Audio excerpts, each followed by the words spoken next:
You've heard the songs. You've seen the memes. But what if I told you the Cyclops wasn't the villain after all? What if Odysseus and his crew broke the ancient laws of hospitality first? Today, we're diving into one of mythology's most iconic showdowns and uncovering what really happened in the cave of Polyphemus. Welcome back to Stories Untold.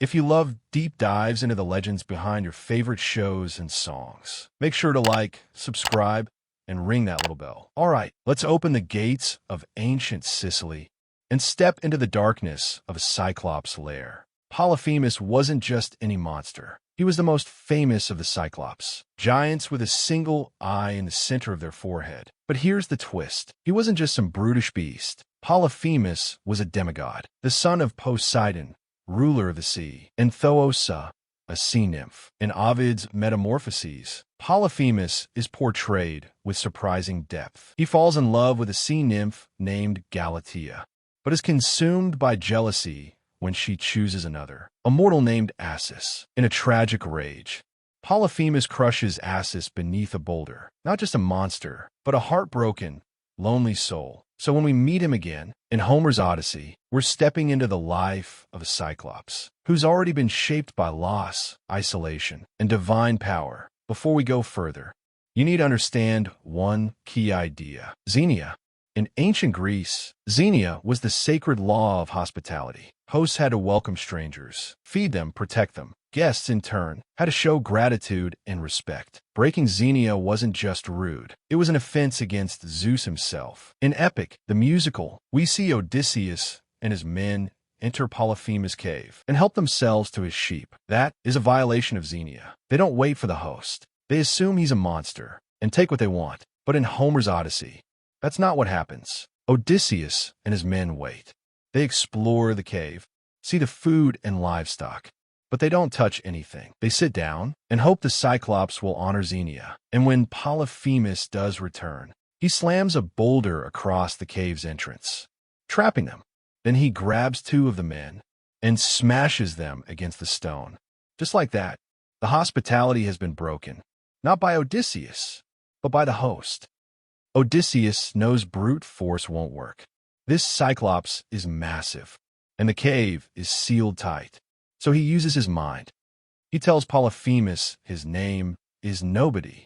Then he offers the Cyclops wine, strong and unwatered, the kind only Greeks carried. Polyphemus drinks and falls into a drunken sleep. That's when they strike.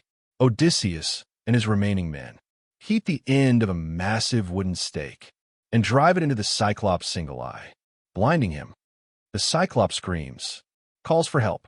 Other Cyclops come to his cave, but when they ask who's hurting him, he says nobody. So they leave. It's a clever trick, but it's not over yet. The next morning, Polyphemus rolls away the boulder to let his sheep out, feeling their backs to ensure no men escape. But Odysseus and his crew cling to the undersides of the rams. They slip past the blinded giant and escape to their ship. Now here's where Odysseus makes his biggest mistake. Safe on his boat, he yells back to the Cyclops, taunting him, revealing his real name. Polyphemus, bleeding and humiliated, lifts his arms to the sky and prays to his father, Poseidon. Curse Odysseus. Let him wander the seas for years. Let him lose his men. Let him come home broken. And Poseidon listens. From that moment on, Odysseus' journey becomes cursed, plagued by storms, monsters, and loss.